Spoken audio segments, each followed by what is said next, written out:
दोस्तों एक गाना है खेसारी लाल यादव का, जिस गाने का नाम है कमर। चलो ना दोस्तों, तो इस गाना को रिव्यू करते हैं। अभी मजा आएगा ना भिड़ो। चलो ना, इस गाना को सबसे पहले स्टोरी बताते हैं। तो स्टोरी कुछ ऐसा है कि पति और पत्नी में यूं यूं होता है। समझ रहे हो? समझ रहे हो आप? इसी वक्त वही बात करिए, यह गाना कैसा है तो एकदम मस्त और बवाल गाना है, जो कि लाइफ टाइम बजने वाला गाना है यार।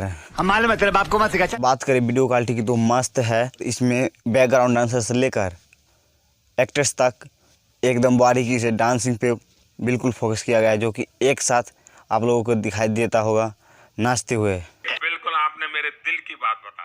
वहीं बात करें इस गाना को कौन लिखे हैं तो प्रकाश परदेसी। और जो गाने को ना निखार के जो नाचने पर मजबूर कर देता है ना, वो है इनका म्यूजिक। एकदम मस्त। और म्यूजिक दिए हैं आर्या शर्मा।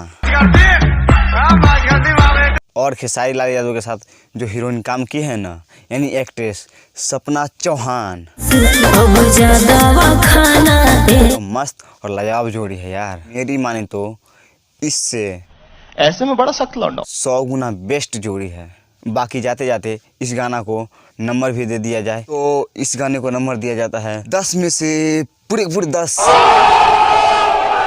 बाकी आपको यह वीडियो कैसा लगा? वीडियो आपको अच्छा लगा हो तो वीडियो को लाइक कीजिए, और चैनल पे नए हैं तो चैनल सब्सक्राइब कीजिए और एक प्यारा सा कमेंट कर दीजिए। बाकी इसी वीडियो के नीचे हमारा इंस्टाग्राम और फेसबुक का दोनों का लिंक है, आप लोग वहाँ भी जाके फॉलो कर सकते हैं।